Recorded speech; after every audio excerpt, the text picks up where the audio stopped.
আসসালামু আলাইকুম বাচ্চারা, কি অবস্থা সবার বলো। আশা করি তোমরা সবাই অনেক ভালো আছো বা ভালো থাকার চেষ্টা করতেছো। একই সাথে হয়তোবা যেহেতু সামনে আমাদের হাফ ইয়ারলি পরীক্ষা, কিছুটা নার্ভাসনেস ফিল হচ্ছে। আর বিশেষ করে যারা হয়তোবা পুরো বছর কিছুই পড়ো নাই, পুরো বছর জাস্ট কিছুই পড়ো নাই, জাস্ট ফাঁকিবাজি করছো, তাদের তো আরো নার্ভাস লাগতেছে। এখন পরীক্ষার আগে, হাফ ইয়ারলি পরীক্ষা হোক বা যেই পরীক্ষাই হোক, পরীক্ষার আগে আমাদের সবার একটা কমন ডিমান্ড থাকে যে কিসের? সাজেশনের। কারণ সাজেশন পেলে আমাদের অনেক ক্ষেত্রে ভাইয়া আমরা পরীক্ষার আগে কি পড়বো, কতটুকু পড়বো, কিভাবে গুছিয়ে পড়বো, বইয়ের কোন জায়গা থেকে প্রশ্ন আসে, কেমন প্রশ্ন আসে, এই সংক্রান্ত ব্যাপারগুলো আমরা ক্লিয়ার হয়ে যাই। এই কারণেই কিন্তু আসলে সাজেশন ভিডিও করা। সাজেশন ভিডিও মানে কখনো এটা না ভাইয়া যে এখানে যা পড়ানো হচ্ছে, যা করানো হচ্ছে হুবহু একদম এসে যাবে। এইটার মেইন পারপাস বা মূল কারণই হচ্ছে যাতে তোমরা পরীক্ষায় কিভাবে কি লিখবা, কতটুকু লিখবা বা কোন ধরনের জিনিস আসে, এটা যাতে আমরা প্র্যাকটিস করতে পারি। ঠিক আছে, একবার মাথার ভেতরে রিভিশন করতে পারি। আমরা এখানে সাজেশন ক্লাস করতে যে আমরা এমসিকিউ দেখবো, সিকিউ দেখবো, এইভাবে আস্তে আস্তে দেখবা যে পুরা বইটাই মাথার ভিতরে একবার রিভিশন হয়ে যাচ্ছে। ঠিক আছে, সাজেশন ভিডিও বেশ কয়েকটা চ্যাপ্টার, ক্লাসটা এমনিতেও লম্বা হবে, 5টা চ্যাপ্টার আমাদের বইয়ের। এই 5টা চ্যাপ্টারের আমরা বেসিক, যেমন ঔপনিবেশিক যুগ ও বাংলার স্বাধীনতা সংগ্রাম, ওখানে আমরা ঔপনিবেশিক যুগের শাসন, শাসনের পূর্বকাল মানে ঔপনিবেশিক যুগ আসার আগে, পূর্বকাল আগে কারা শাসন করত, কি অবস্থা ছিল, ইউরোপীয়দের আগমন, ইউরোপীয়রা কিভাবে আসলো এই দেশে, ঔপনিবেশিক বিজয়, উপনিবেশ কখন আমাদের এই দেশে বিজয় লাভ করে, শাসন এবং শোষণ কেমন ছিল দেখতে, ব্রিটিশরা কি কি কাজ করেন, 4টা বা 5টা হয়তো বা পয়েন্ট করা আছে বইতে, নবজাগরণ ও ব্রিটিশ বিরোধী আন্দোলন, এই জিনিসগুলো আমরা পড়বো। প্রত্নতাত্ত্বিক ঐতিহ্য জাস্ট 3টা সিম্পল জিনিস, কিন্তু অনেক পড়া, অনেক ডিটেল, অনেক নাম, সাল, তারিখ, ব্লা ব্লা ব্লা, অনেক কিছু। কিন্তু জাস্ট 3টা সিম্পল জায়গায় আমরা এটাকে ভাগ করে ফেলতে পারি। 3টা সিম্পল জায়গা হচ্ছে ভাইয়া ঢাকার ভেতরের প্রত্ন নিদর্শন, ঢাকার বাইরের প্রত্ন নিদর্শন, আর যেই প্রত্ন নিদর্শনগুলো জাদুঘরে রাখা আছে সেই সব। ঠিক আছে, 3 নাম্বার মুক্তিযুদ্ধ ও গণতান্ত্রিক সংগ্রাম, খুবই ইজি চ্যাপ্টার, ছোটবেলা থেকে আমরা পড়ে এসেছি। সশস্ত্র মুক্তিযুদ্ধ, 7ই মার্চ, 25শে মার্চ, স্বাধীনতার ঘোষণা, অস্থায়ী সরকারের গঠন, মুক্তিবাহিনীর গঠন। এখানে আবার 3টা ভাগ আছে, সেক্টর, ব্রিগেড, আঞ্চলিক। সেক্টর 11টা, ব্রিগেড 3টা, আর বেশ কিছু আঞ্চলিক বাহিনী আছে। এইটা একটু ডিটেলে পড়তে হবে। আর সেক্টর তোমাদেরকে দেওয়ার কথা ছিল, সেটা আমি ফেসবুক গ্রুপে দিয়ে দিব, প্যারা খাওয়ার কিছু নেই। নারীর অবদান, বিরোধী শক্তি কারা ছিল মুক্তিযুদ্ধে, ভূমিকা হিসেবে 3টা দেশের ভূমিকা, ভারত, যুক্তরাষ্ট্র, সোভিয়েত ইউনিয়ন, যৌথ বাহিনীর চূড়ান্ত যুদ্ধ, এরপর আত্মসমর্পণ, 90-এর গণ অভ্যুত্থান, জুলাইয়ের অভ্যুত্থান। ঠিক আছে, এই কয়েকটা হচ্ছে আমাদের পড়ার টপিক। অর্থনীতিতে আমাদের মেইন পড়ার টপিক কি কি? GDP, GNP, PCI. পিসিআই মানে হচ্ছে ভাইয়া মাথা পিছু আয়, লিখে দেই এখানে। পিসিআই মানে হচ্ছে ভাইয়া মাথা পিছু আয়। ঠিক আছে, জিডিপি, জিএনপি, পিসিআই, এই 3টা তুমি যদি ক্লিয়ার করে ফেলতে পারো, তাহলে অলমোস্ট তুমি এই চ্যাপ্টারের অনেকটা কভার করে ফেলছো। কিন্তু ভুল করা যাবে না, ঠিক আছে, বুঝে পড়তে হবে। আর কি কি আছে ভাইয়া? দেশজ উৎপাদন খাত, মানব সম্পদ, মানব উন্নয়ন সূচক, তুলনা, কম্পারিজন, বিভিন্ন দেশের মানব উন্নয়ন সূচকের সাথে তুলনা করা হচ্ছে। আর রেমিটেন্স। ঠিক আছে, 5-এ রাষ্ট্র, রাষ্ট্রের এই চ্যাপ্টারে আমরা সরকারের শ্রেণী দেখি। সরকারের অনেকগুলো ভাগ দেওয়া, রাজতন্ত্র, গণতন্ত্র, একনায়কতন্ত্র, যুক্তরাষ্ট্র সরকার, এককেন্দ্রিক সরকার, রাষ্ট্রপতি শাসিত সরকার, সংসদীয় সরকার, অনেক অনেক ভাগ আছে, তাই না? এটাই আমরা জাস্ট পড়ি। এরপর আমরা সরকার পদ্ধতি কি সেটা দেখি। এরপর আমরা দেখি মূলনীতি। এখানে আমাদের দেশের কথা বলা হচ্ছে যে আমাদের দেশের 4টা মূলনীতি আছে, এরকম প্রত্যেকটা দেশেরই কিছু না কিছু মূলনীতি থাকে। এই 4টা মূলনীতি কি কি? জাতীয়তাবাদ, সমাজতন্ত্র, গণতন্ত্র, ধর্মনিরপেক্ষতা। সংবিধানের বৈশিষ্ট্য দেওয়া আছে। সরকারের অঙ্গ, 3টা সরকারের অঙ্গ। যে কোনো দেশে ভাইয়া সরকারের মেইন অঙ্গ আসলে 3টা, আইন বিভাগ, শাসন বিভাগ, বিচার বিভাগ, এই 3টাই। আর স্থানীয় সরকারের গঠন কিভাবে ফাংশন করে, গঠনটা কেমন, আর স্থানীয় সরকারের কাজ কি, এটা আমাদের বইয়ে দেওয়া আছে। স্থানীয় সরকারের গঠনের ক্ষেত্রে আমাদেরকে যেটা মাথায় রাখতে হবে ভাইয়া, যে এই গঠনে আমরা 5টা দেখি, গ্রাম স্তরে 3টা। খেয়াল করো, আমরা এখানে ভাইয়া গ্রাম স্তরে 3টা দেখি, ইউনিয়ন পরিষদ, উপজেলা পরিষদ, জেলা পরিষদ। আর শহর স্তরে আমরা দেখি 2টা, পৌরসভা আর সিটি কর্পোরেশন। ঠিক আছে, এইসবই আমাদেরকে জাস্ট পড়তে হয়।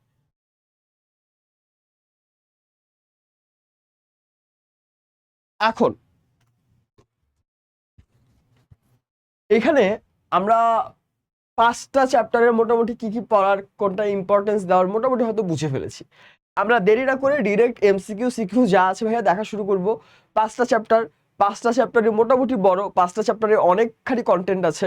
অর্থনীতির চ্যাপ্টার বলি বা এটা খুব সিম্পলি 2 নাম্বার চ্যাপ্টার বাদে বাকি চ্যাপ্টার সবগুলোতেই ভালোই কন্টেন্ট দেওয়া আছে, বা 1 আর 2 যদি বাদও দিই 3 4 5-এ অনেক কন্টেন্ট, অনেক টপিক। আর 1 2 যদি আমি টপিকের হিসেবে বাদও দিই 1 2-এ এত বেশি সাল তারিখ হিস্ট্রির কথাবার্তা বলা যে এখানে আমাদেরকে এমসিকিউ সিকিউ প্র্যাকটিস করা এমনিতেও দরকার, কারণ আমরা এটা প্রায় ভুলে যাই, তাই না? দেরি না করে এখন এমসিকিউ দেখা শুরু করি আমরা। ঔপনিবেশিক যুগ ছিল কোনটা? ইজি আনসার, 1757 থেকে 1947। এটার সাথে লিঙ্ক করে একটা জিনিস মনে রাখা ইজি, যে 1857 সালে সিপাহী বিদ্রোহ হয়। তার মানে ঔপনিবেশিক যুগ যে 1757 সালে শুরু হয় তার ঠিক 100 বছর পর সিপাহী বিদ্রোহ হয়। আর 1757 সালের 23 জুন পলাশীর আম্রকাননে, পলাশীর আম্রকানন, আম্রকানন মানে হইয়া আমের বাগান, পলাশী নামের একটা জায়গায় পলাশীর যুদ্ধ হয়, যেটাকে বলা হয় পলাশীর যুদ্ধ। এই যুদ্ধে নবাব সিরাজউদ্দৌলাকে পরাজিত করে ব্রিটিশরা ক্ষমতা দখল করে। ঠিক আছে,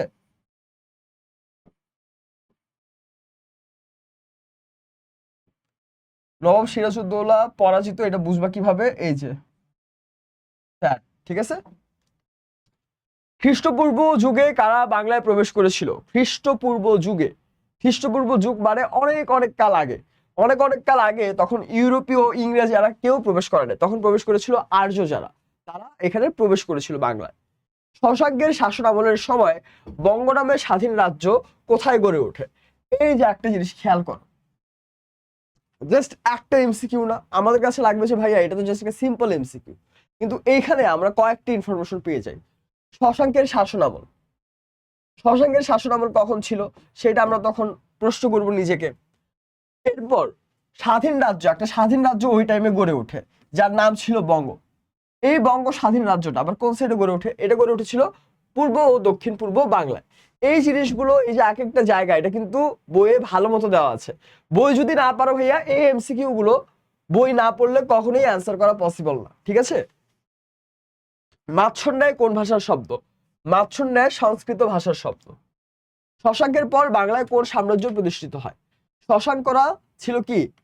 শশাঙ্ক ছিল স্বাধীন একজন শাসক। শশাঙ্কর পর বাংলায় পাল যুগ বা পাল সাম্রাজ্য স্টার্ট হয়, এবং পাল সাম্রাজ্যে কিন্তু মানুষজন মোটামুটি সুখেই ছিল। ঠিক আছে, আর মাছছান্নায় মানে হচ্ছে বড় মাছ ছোট মাছকে খেয়ে ফেলে। এখন অ্যাকচুয়ালি তো এটা হইতো না, তাই না? যে সোসাইটিতে বড় মাছ ছোট মাছকে খেয়ে ফেলছে, এটার সাথে কি রেলেভেন্সি? মেইনলি যেটা হতো যে যাদের ক্ষমতা আছে, যারা ক্ষমতাশীল ছিল, তারা যারা ক্ষমতাশীল নয়, যারা হয়তোবা সোসাইটিতে অলরেডি অনেক কষ্টে আছে, তাদেরকে অত্যাচার করতো, এটা বোঝানো হতো। বাংলায় অপেক্ষাকৃত দীর্ঘ সময় শাসন করেছে কোন বংশ? এটা খুব ইজি, পালরা। কার হাতে সেন শাসনের অবসান ঘটে? অবসান মানে দা ইন্ড, দা এন্ড। ঠিক আছে, বখতিয়ার খুলজি, ইখতিয়ার উদ্দিন মোহাম্মদ বখতিয়ার খুলজি, বড় একটা নাম। ইখতিয়ার উদ্দিন মোহাম্মদ বিন বখতিয়ার খলজির পরিচয় কি? ইখতিয়ার উদ্দিন মোহাম্মদ বিন বখতিয়ার খলজি ছিল আসলে একজন তুর্কি সেনাপতি। ফখরুদ্দিন মুবারক শাহ কখন বাংলায় স্বাধীন সুলতানি শাসন শুরু করে? 1338 সালে। কে কয়েকবার চেষ্টা করেও বারো ভূঁইয়াদের নেতা ঈশা খাঁকে পরাজিত করতে পারে নাই? বারো ভূঁইয়ারা ছিল স্বাধীন বাংলায় যারা নিজেদের মতো শাসন ব্যবস্থা পরিচালনা করছিল, এবং এই বারো ভূঁইয়া ছিল বেশ কিছু প্রভাবশালী শাসকরা যাদের নেতা ছিল ঈশা খাঁ। ঠিক আছে, ঈশা খাঁকে কে পরাজিত করতে পারে নাই? এই বেটা যে পরাজিত করতে পারে নাই সে ছিল মানসিংহ। মানসিংহ ছিল সেনাপতি। সর্বপ্রথম কোন মোগল সম্রাট ঢাকা দখল করে? জাহাঙ্গীর সর্বপ্রথম ঢাকা দখল করে, এবং পরবর্তীতে কিন্তু এই যে সম্রাট জাহাঙ্গীর, তার নামেই ঢাকার নামকরণ করা হয় জাহাঙ্গীরনগর। ঠিক আছে, কে ঢাকার নাম জাহাঙ্গীরনগর করে? ইসলাম খান চিশতি। 1498 সালে দক্ষিণ ভারতের কালিকট, কালিকট হচ্ছে একটা বন্দর যেমন আমাদের এখন বন্দর বা সিপোর্ট কই, চট্টগ্রাম না? তো এইরকম কালিকট হচ্ছে দক্ষিণ ভারতের, মানে ভারতের দক্ষিণ সাইডের একটা বন্দর যেখানে একটা জাহাজ পৌঁছায়। সেই জাহাজের নাবিক কোন বেটা ছিল? সেই জাহাজের নাবিক ছিল পর্তুগিজ ভাস্কো দা গামা। সেই জাহাজের নাবিক ছিল Portuguese Vasco da Gama. Vasco da Gama কোন দেশের নাগরিক ছিলেন? ভাস্কো দা গামা ছিল পর্তুগালের নাগরিক, কারণ পর্তুগিজ নাবিক বলা হচ্ছে। ওলন্দাজরা কোথায় সিল্ক ফ্যাক্টরি স্থাপন করেছিল? কাশিম বাজারে। বার্নিয়ের বর্ণনা অনুযায়ী কেবল কাশিম বাজারে বছরে কি পরিমাণ সিল্ক উৎপাদিত হতো? 22,000 বেল। এই জিনিসগুলো কিন্তু ভাইয়া বইয়ে ডিরেক্ট দেওয়া, বই কখনো খেয়াল করে না পড়লে এটা অ্যান্সার করা সম্ভবই না, ঠিক আছে? বই খেয়াল না করে পড়লে এটা কখনোই অ্যান্সার করতে পারবে না।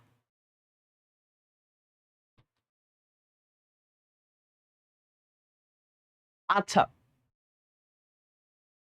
কে বাংলায় দ্বৈত শাসন ব্যবস্থা চালু করেন? বাংলায় দ্বৈত শাসন ব্যবস্থা কে চালু করে বলতো? এটার অ্যান্সার কি হবে?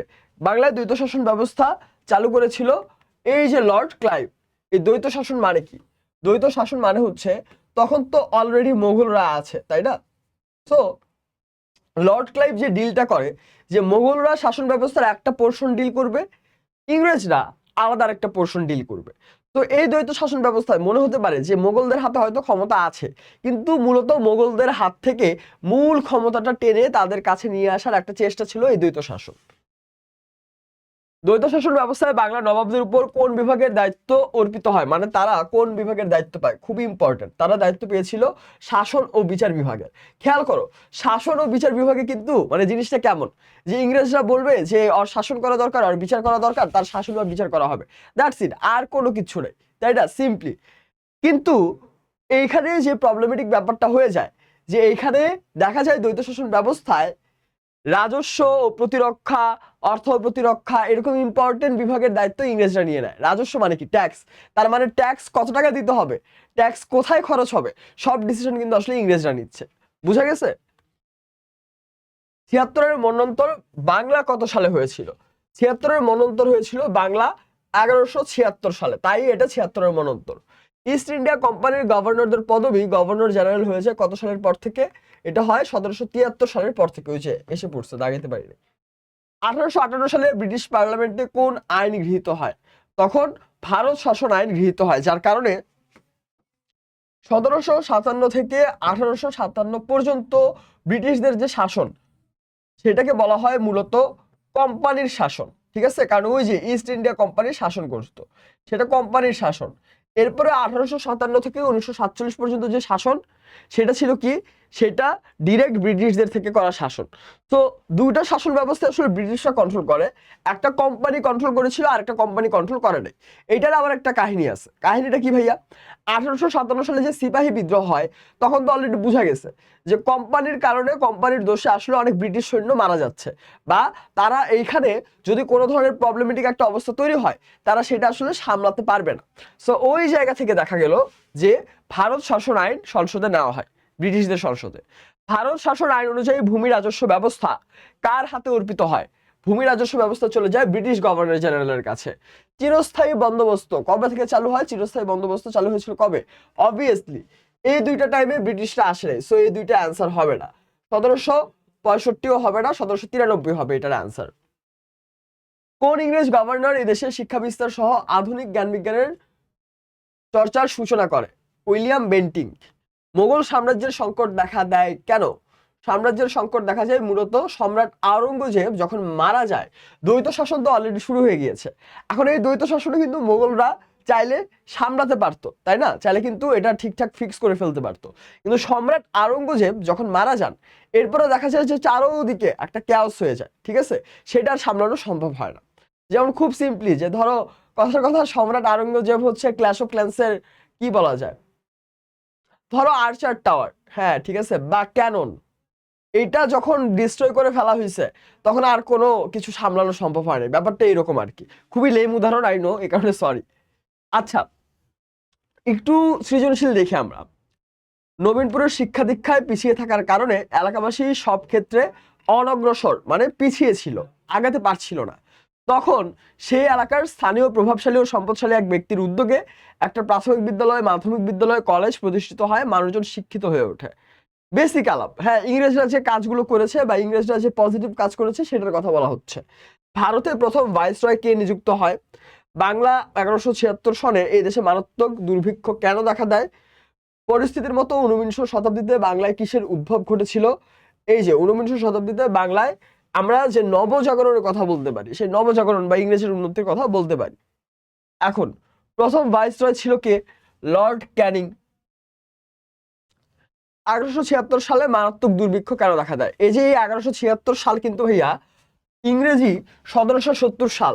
তার মানে ইংরেজরা যে 1757 সালে শাসন ব্যবস্থা নেয় তার বেশি দিন না, তার সিম্পলি জাস্ট 13 বছর পর, জাস্ট 13 বছর পরেই মারাত্মক দুর্ভিক্ষ দেখা দেয়। কারণ এই যে ইংরেজরা, খেয়াল করো, এই যে হিস্ট্রি, তুমি যদি ঘটনা খেয়াল করো তোমার কাছে কিচ্ছু কঠিন লাগবে না ভাইয়া। একটু আগে আমরা দ্বৈত শাসন পড়লাম না? দ্বৈত শাসনের শাসন এবং বিচার বিভাগ কার কাছে? মোগলদের কাছে। রাজস্বের ব্যবস্থা কার কাছে? ইংরেজদের কাছে। তো ইংরেজরা কি করছে? এই পণ্ডিতরা রাজস্ব তো তাদের কাছে, কর তাদের কাছে, তাদের তখন টাকা লাগবে। তারা রাজস্ব আদায়ের জন্য মানুষের উপর বেশি বেশি বেশি ট্যাক্স চাপিয়ে দিয়েছে। যেই কৃষককে আগে হয়তো সে যদি 10 কেজি ধান তৈরি করতো, কথার কথা, তাহলে হয়তো তাকে 10 টাকা দিতে হতো। সেখানে এখন সে হয়তো 10 কেজি ধান উৎপাদন করে, কিন্তু তাকে দিতে হয় ধরো কত? ধরো 50 টাকা দিতে হয়। তো এই যে বাড়তি টাকা দিতে হয় সেটা কোথা থেকে দিবে? অবভিয়াসলি সে তার ফসল বিক্রি করে এরপর দিবে। তো এইভাবে কিন্তু লস হয়। আবার সেই সাথে আরেকটা জিনিস দেখা যায় যে বাংলায় কৃষি, কৃষিকাজ কিন্তু আমরা 6-7-এও পড়ে এসেছি বা এখনো পড়ছি যে কৃষিকাজ অনেকটা প্রকৃতি নির্ভর। বিশেষ করে অনেক আগে কৃষিকাজ আসলে প্রকৃতি নির্ভরই ছিল। এখন না হয় ট্রাক্টর আছে, সেচ পাম্প আছে, অনেক কিছু আছে, অনেক ডিজিটাল হয়ে গেছে, কিন্তু আগে তো কৃষিকাজ পুরোপুরিভাবে প্রকৃতি নির্ভর ছিল। সো বাংলায় পরপর 3 বছর দেখা যায় অনাবৃষ্টি হয়। অনাবৃষ্টি মানে বৃষ্টি হয় না, ঠিক আছে? বৃষ্টি না হলে কি হয় আমরা কি জানি? বৃষ্টি না হলে খরা হয়। সো এই যে খরা হয়, বৃষ্টি হয় না, তার কারণে 1176 সালে মারাত্মক দুর্ভিক্ষ দেখা দেয়। তো ওই সময় এখানে এই রিজনটাই বলা হচ্ছে যে কর আদায় বা রাজস্ব আদায়ের দায়িত্ব পেয়ে ইংরেজরা প্রজাদের উপর অতিরিক্ত করের বোঝা চাপিয়ে দেয়। 1768 সাল থেকে অলরেডি পরপর 3 বছর এই যে দেখা যায় যে ভয়াবহ অনাবৃষ্টি হয়, এই কারণে ফসলও হচ্ছিল না। এই কারণে লাস্টে দেখা যায় 1176 সাল, যেটা ইংরেজি 1770 সালে মারাত্মক দুর্ভিক্ষ দেখা দেয়। এই যে নবজাগরণ, বাংলায় নবজাগরণের উদ্ভব ঘটেছিল। এই নবজাগরণের কারা মূলত ছিল? এই নবজাগরণে আমরা হচ্ছে ধরো রামমোহন রায়, ঈশ্বরচন্দ্র বিদ্যাসাগর, এরকম অনেককে দেখেছি, সেটা আমরা লিখে দিব। আর রায়হানের মতো উন্নয়ন কর্মীদের জন্যই ভারতের স্বাধীনতার পথ সুগম হয়েছিল। কারণ ঊনবিংশ শতাব্দীতে কিন্তু এই নবজাগরণের পাশাপাশি বিভিন্ন ধরনের সচেতনতামূলক কাজ হয়েছিল।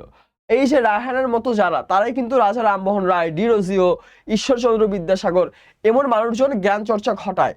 আস্তে আস্তে এই জিনিসগুলোর পরে সশস্ত্র বিপ্লব হয় এবং বাংলা স্বাধীন হয়। ব্রিটিশ বিরোধী আন্দোলনে যুক্ত বাঙালি নেতাদের মধ্যে উল্লেখযোগ্য ছিলেন কে কে? উল্লেখযোগ্য ছিল, এখানে উল্লেখযোগ্য ছিল 3 জনই: নেতাজি সুভাষচন্দ্র বসু, একে ফজলুল হক, আর দেশবন্ধু চিত্তরঞ্জন রায়। রায় না, না সরি, দাস। ব্রিটিশ বিরোধী আন্দোলনের ভিত্তি নীল বিদ্রোহ, বয়কট আন্দোলন, স্বদেশী আন্দোলন। 2 আর 3, বয়কট আন্দোলন আর স্বদেশী আন্দোলন ব্রিটিশ বিরোধী আন্দোলনের ভিত্তি ছিল।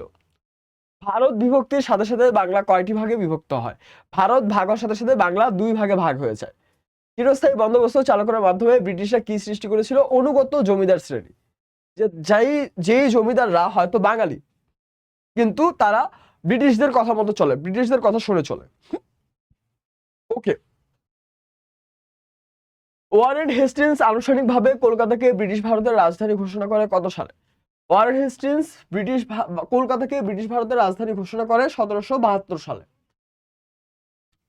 এখন চ্যাপ্টার 1 তো আমাদের শেষ।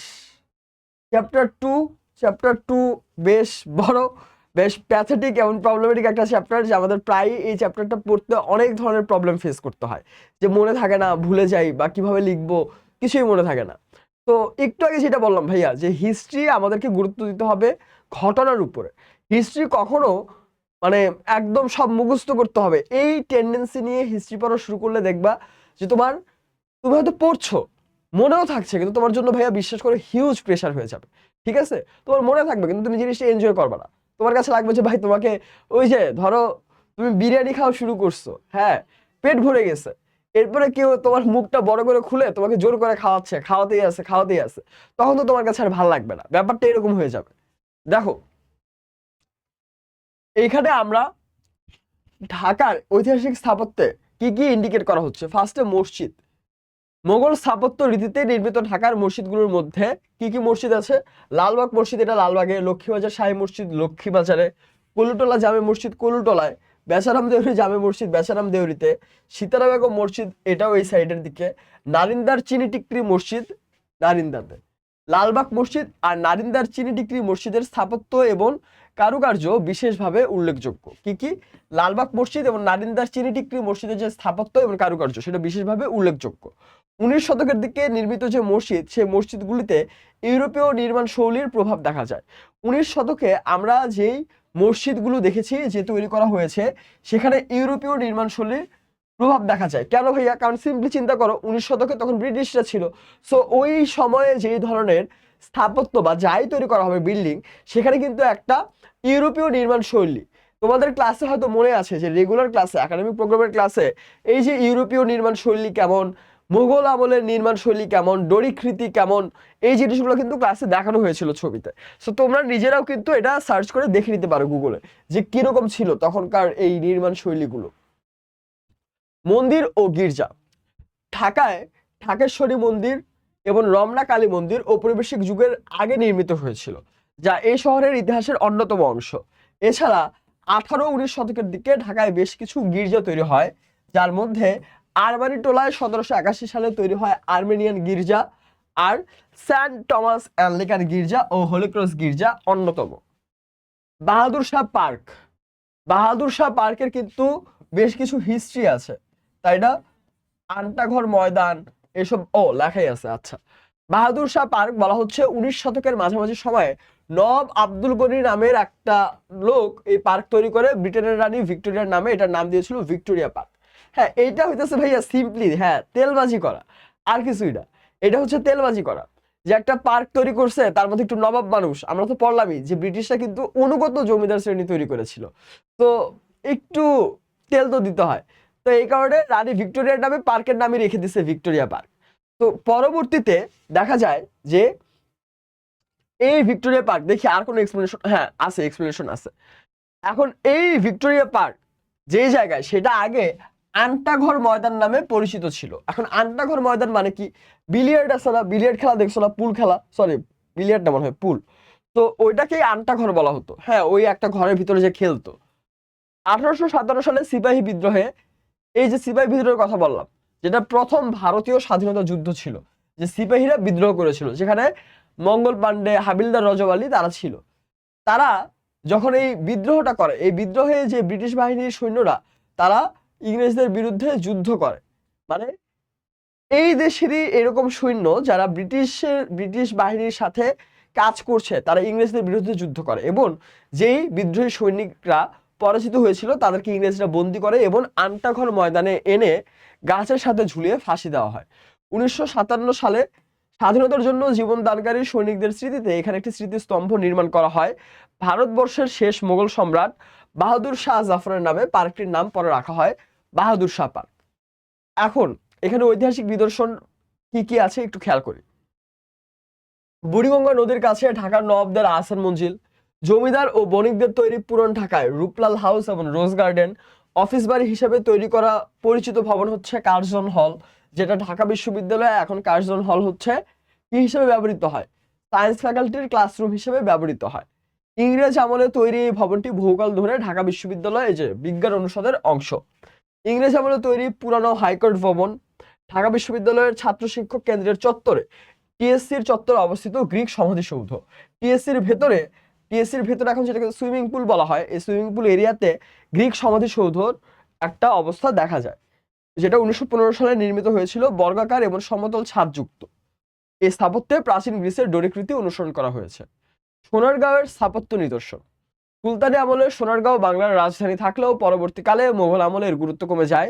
তবে মসলিন শাড়ির উৎপাদন ও ব্যবসা কেন্দ্রিক বা ব্যবসা কেন্দ্র হিসেবে সোনারগাঁওয়ের খ্যাতি ছিল। 19 শতকে ধনী ব্যবসায়ীরা বসবাসের জন্য সোনারগাঁওয়ের যে পারাম এলাকা এটাকে বেছে নিয়েছিল, কারণ এখান থেকে এই যে নদীপথে ব্যবসা করাও ইজি, আবার এখানে প্রোডাক্ট তৈরি করাও ইজি, এখানে থাকাও ইজি। ঠিক আছে, পানাম নগরের যে ডিটেল আমাদেরকে দেওয়া, যে পানাম নগরে দুই পাশে সারি করে, হ্যাঁ, দুই পাশ ধরে ঘরবাড়ি নির্মাণ করা হয়, যার মধ্যে এখন 52টা বিল্ডিং টিকে আছে। এই 52টা বিল্ডিং এর মধ্যে এইখানে আবার মনে রাখতে হবে এই যে দুইটা পাশ, উত্তর আর দক্ষিণ। উত্তর সাইডে কয়টা, দক্ষিণ সাইডে কয়টা? উত্তর সাইডে বিল্ডিং আছে 31টা, আর দক্ষিণ সাইডে বিল্ডিং টিকে আছে কয়টা ভাইয়া? 21টা। ঠিক আছে, উত্তর সাইডে 31টা, দক্ষিণ সাইডে 21টা, 30 আর 31 21, হ্যাঁ, এই টোটাল 52টা বিল্ডিং আছে, যার মধ্যে অনেক বিল্ডিং অলমোস্ট ডিস্ট্রয় হয়ে গিয়েছে। এলাকার নিরাপত্তার জন্য পানামের বাসিন্দারা ইমারতগুলোর চারপাশে পরিখা খনন করে। পরিখা মানে হচ্ছে ওই যে গর্তের মতো করে, হ্যাঁ, গর্তের মতো করে খনন করে রেখেছিল।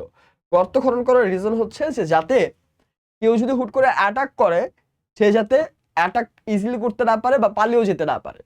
পানাম নগরের স্থাপত্য শৈলী এখানেও ইউরোপীয় স্থাপত্য রীতির প্রভাব দেখা গিয়েছিল। আবার একই সাথে নির্মাণ করা মুঘল স্থাপত্যের ছাপও লক্ষ্য করা যায়। অনেক অট্টালিকা রঙিন মোজাইক দিয়ে সজ্জিত ছিল, যা তাদের সৌন্দর্য বৃদ্ধি করে।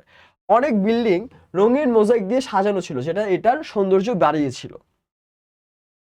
পানাম নগরের অন্যান্য উল্লেখযোগ্য ইমারত, পানাম নগরের অন্যান্য সিগনিফিকেন্ট কিছু বিল্ডিং ছিল। এই বিল্ডিংগুলো কি কি ভাইয়া? পানামের আশেপাশে আরো কিছু চমৎকার বিল্ডিং আছে, যা স্থানীয় জমিদার ও ব্যবসায়ীরা তৈরি করেছিলেন। এর মধ্যে সর্দার বাড়ি আছে, আনন্দমোহন পোদ্দারের বাড়ি আছে, হাসিময় সেনের বাড়ি আছে। সর্দার বাড়ি বা বড় সর্দার বাড়ি এখন লোকশিল্প জাদুঘর হিসেবে ব্যবহৃত হচ্ছে। 1901 সালে তৈরি করা এই বাড়ি দুইটা বড় প্রাসাদ আছে। এই দুইটা বড় প্রাসাদ, ধরো এই দুইটা বড় প্রাসাদ একটা লম্বা করিডোর বা বারান্দা দিয়ে একটা আরেকটার সাথে কানেক্টেড। দোতলা এই বাড়িতে টোটাল 70টা ঘর আছে এবং রঙিন মোজাইকের কারুকাজ অন্যতম বৈশিষ্ট্য। এখন সোনারগাঁওয়ের বাইরের দিকের স্থাপত্য নিদর্শন কি? সোনারগাঁও তো ঢাকার বাইরে, তাই না? আমরা কিন্তু ভাইয়া এখন ঢাকার বাইরের যে স্থাপত্য সেটা পড়ছি, খেয়াল করো। ঠিক আছে, ভুলে যেও না বা ট্র্যাক থেকে সরে যেও না, তাহলে কিন্তু তখন কঠিন লাগবে। তো এইখানে এইখানে সিম্পলি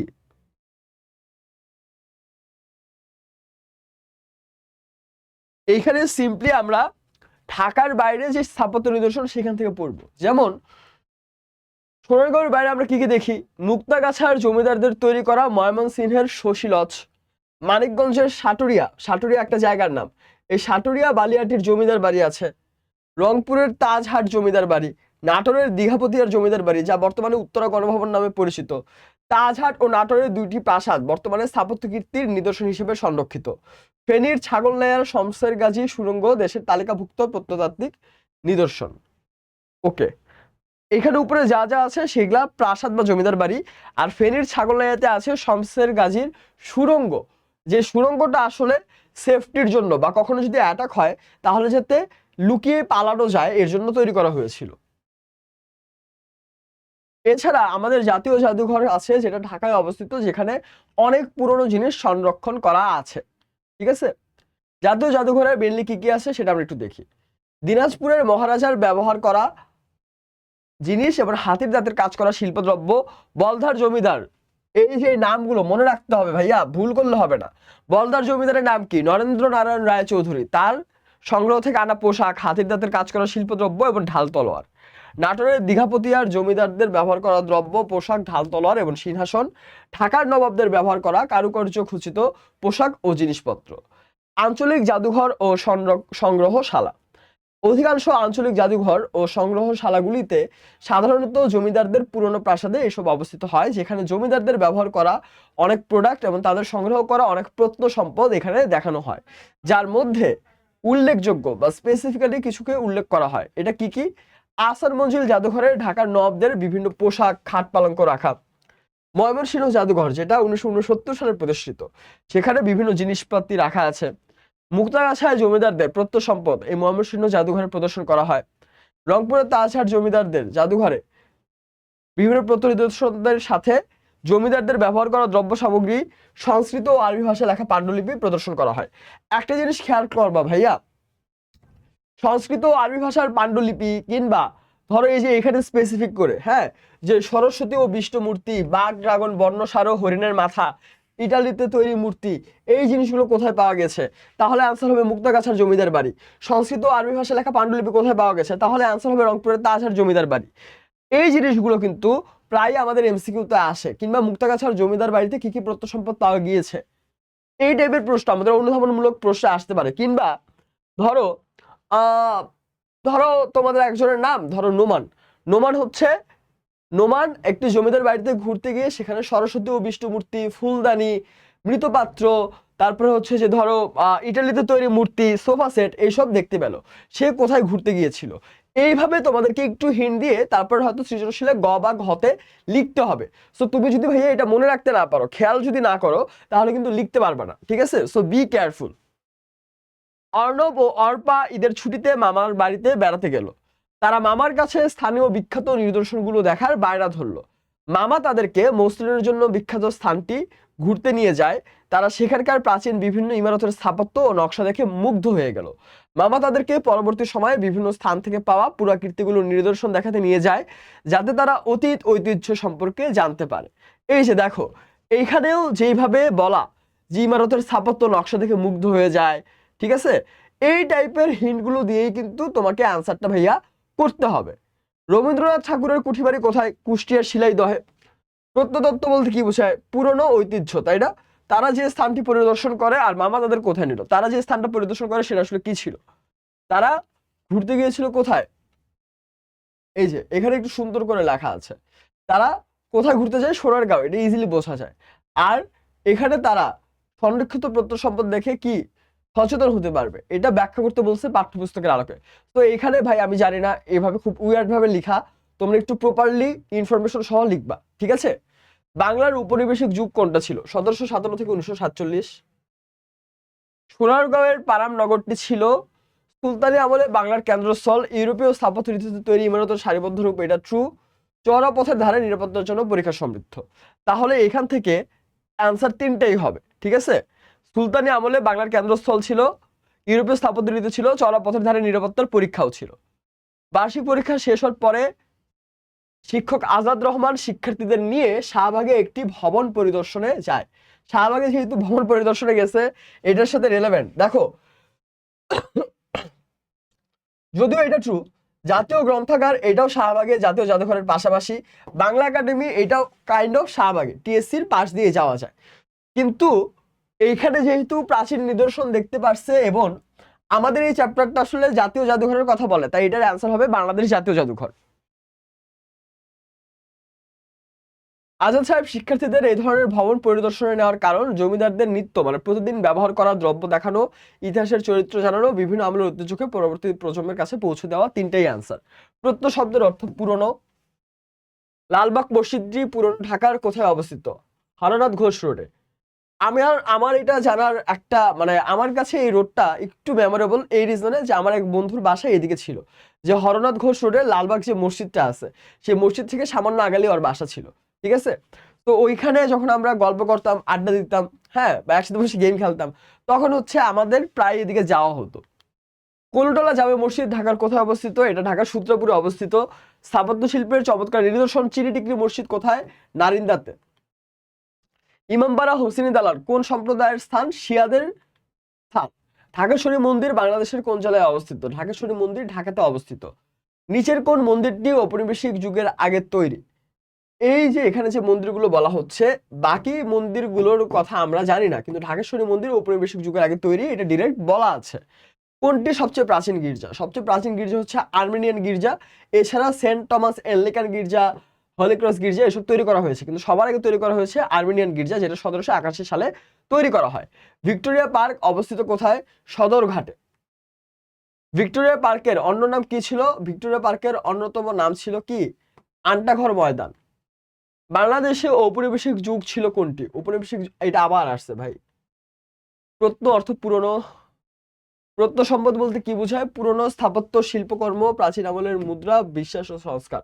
1 আর 2 হবে অ্যান্সার। ইংরেজ শাসন আমলে বাংলাদেশে তৈরি হয়েছিল, এখানে যা যা আছে সবই তৈরি হয়েছিল। ব্রিটিশ আমলে নির্মিত ভবনগুলোতে যে ধরনের স্থাপত্য রীতি অনুসরণ করা হয়, এখানে আমরা মূলত ব্রিটিশ আমলে ইউরোপীয় রীতি আর মোগল রীতি বেশি দেখেছি। সোনারগাঁওয়ের পানামনগরটা, এই যে সেম প্রশ্ন আবার আসছে। কোন আমলে সোনারগাঁও বাংলার রাজধানী ছিল? সুলতান আমলে। আনসারটা বলেই দিতে নিছিলাম। কোন শতকে পানামনগর প্রতিষ্ঠিত হয়? পানামনগর প্রতিষ্ঠিত হয় 19 শতকে। পানামনগরে ইমারত, মানে বর্তমানে টিকে থাকা ইমারত 52টা, তার 31টা এক সাইডে প্লাস 21টা আরেক সাইডে, ঠিক আছে। পানামনগর কোন স্থাপত্য রীতিতে তৈরি? পানামনগর হচ্ছে ইউরোপীয় স্থাপত্য রীতিতে তৈরি। লোকশিল্প জাদুঘর স্থাপিত হয়েছে কোথায়? এটা ওই যে সর্দার বাড়ি, বড় সর্দার বাড়িতে। সোনারগাঁওয়ের স্থাপত্য নিদর্শনে সর্দার বাড়ি একাধিক দালান নিয়ে গঠিত শিল্পাচার্য জয়নুল আবেদীন নির্মিত রঙিন মোজাইকের কারুকাজ আছে।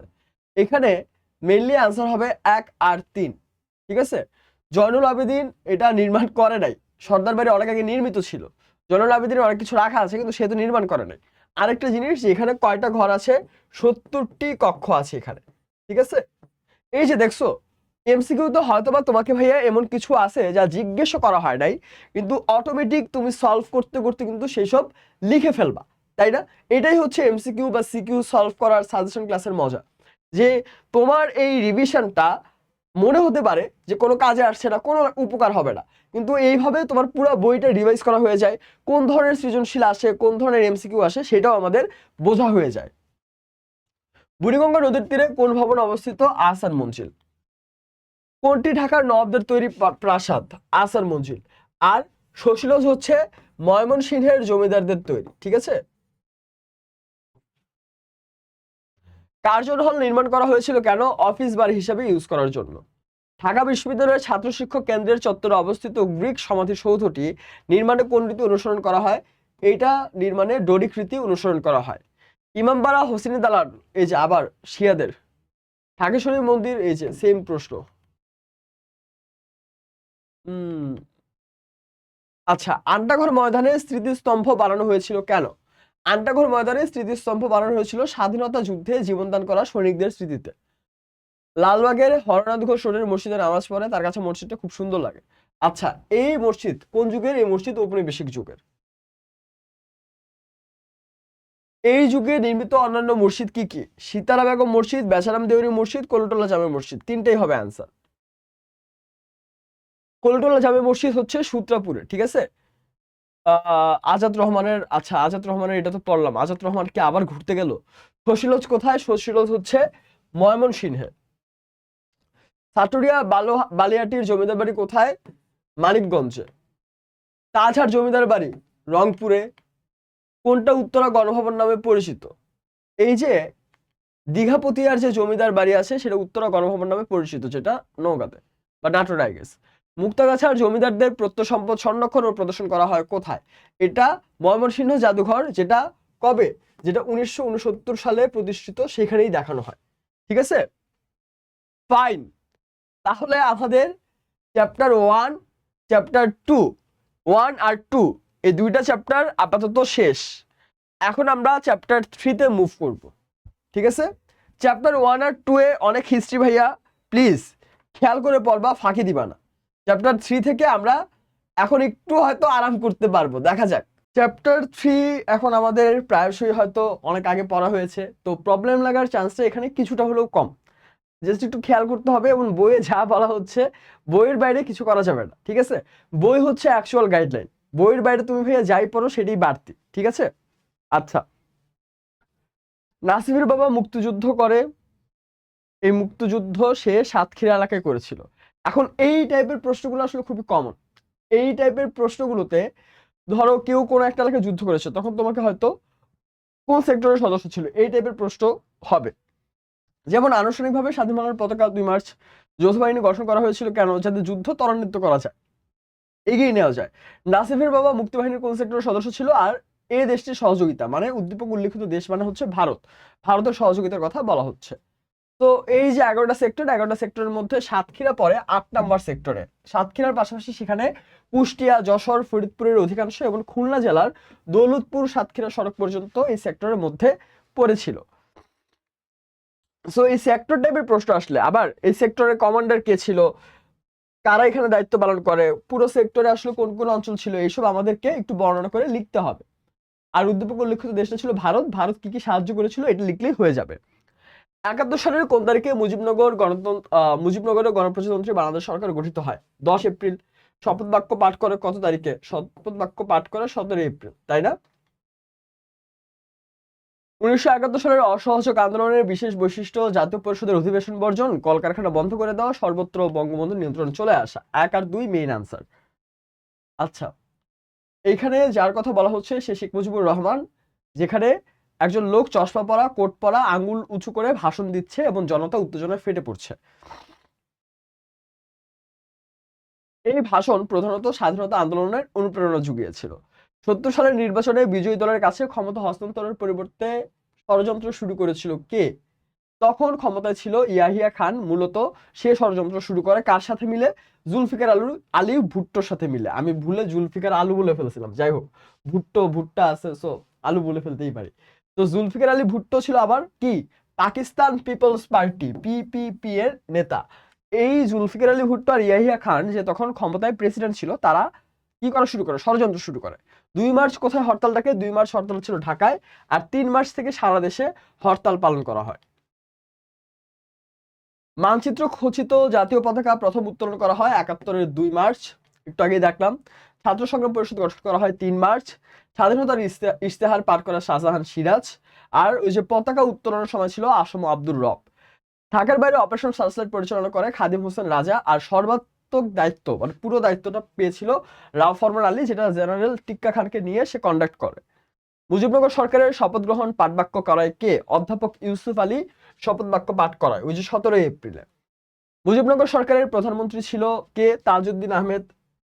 খন্দকার AHM কামারুজ্জামান ছিল স্বরাষ্ট্র ত্রাণ ও পুনর্বাসন মন্ত্রী। খন্দকার মোশতাক ছিল কি? খন্দকার মোশতাক এখানে এম মনসুর আলী অর্থমন্ত্রী, আর খন্দকার মোশতাক পররাষ্ট্র বিষয় মন্ত্রণালয় ছিল। নৌপথকে ঘিরে কোন সেক্টর হয়? 10 নম্বর সেক্টর। এটা খুবই ইজি আনসার করা। রণাঙ্গনকে কয়টা ব্রিগেড ফোর্সে ভাগ করা হয়? 3টা। কি কি ফোর্স ছিল ভাইয়া? Z force, S force, K force, ঠিক আছে। আত্মসমর্পণ দলিলে যৌথ বাহিনীর পক্ষে কে স্বাক্ষর করে? যৌথ বাহিনীর পক্ষে স্বাক্ষর করেছিল জগজিৎ সিং অরোরা। গণহত্যার ধারণা, গণহত্যা জিনিসটা কি সেটা ব্যাখ্যা করতে বলা হচ্ছে। চিত্র 1 হচ্ছে 25শে মার্চের গণহত্যার প্রতিচ্ছবি। আর চিত্র 2 উল্লেখিত বাহিনীর কার্যক্রম মানে যৌথ বাহিনীর কার্যক্রম স্বাধীনতা ত্বরান্বিত করেছিল। হ্যাঁ, এখানে আমরা এই যে বইয়ের থেকে একদম প্রথমে আমরা পড়লাম না যে যৌথ বাহিনীর সাহায্য, যৌথ বাহিনীর নেতৃত্বে যুদ্ধ, এই যে একটা বড় প্যারা বা পাঠ আমাদের বইতে দেওয়া, সেটা এক্সপ্লেন করে দিলেই হয়ে যাবে, ঠিক আছে। ওকে। অপারেশন সার্চলাইটে ঢাকা বিশ্ববিদ্যালয়ের এই যে খ আর গত সেমই আছে, 10 জন শিক্ষক নিহত হয়। মুজিবনগর সরকার বাংলাদেশকে কয়টি প্রশাসনিক অঞ্চলে ভাগ করেছিল? বাংলাদেশকে যেমন 11টা সেক্টর ছিল, প্রশাসনিক অঞ্চল ছিল 11টা, ঠিক আছে। রণাঙ্গনকে কয়টা, এই যে সেম প্রশ্ন, 3টা ব্রিগেড ফোর্স ছিল। সিরাজগঞ্জ পাবনার আঞ্চলিক গেরিলা বাহিনীর নাম কি ছিল? লতিফ মির্জা বাহিনী। মুক্তি বাহিনীর চিফ অফ স্টাফ হিসাবে কে দায়িত্ব পালন করে? মুক্তি বাহিনীর সর্বাধিনায়ক ছিল কর্নেল এমএজে ওসমানী। এমএজে ওসমানী ছিল সর্বাধিনায়ক। আর চিফ অফ স্টাফ একটা পদবি, সেটা পালন করেছিল কে? সেটা পালন করে কর্নেল আব্দুর রব। আর ডেপুটি চিফ অফ স্টাফ দেওয়া হয়েছিল একে খন্দকারকে। কোন অঞ্চলে হেমায়েত বাহিনী গঠন হয়েছিল? হেমায়েত বাহিনী গঠন হয়েছিল গোপালগঞ্জ আর বরিশালে। কোন সরকার বিচারপতি আবু সাইদ চৌধুরীকে মুক্তিযুদ্ধের পক্ষে সমর্থন আদায়ের জন্য বিশেষ দূত হিসেবে নিয়োগ করে? প্রবাসী বাংলাদেশ সরকার। এই প্রবাসী বাংলাদেশ সরকারেরই আরেকটা নাম হচ্ছে আমরা মুজিবনগর সরকার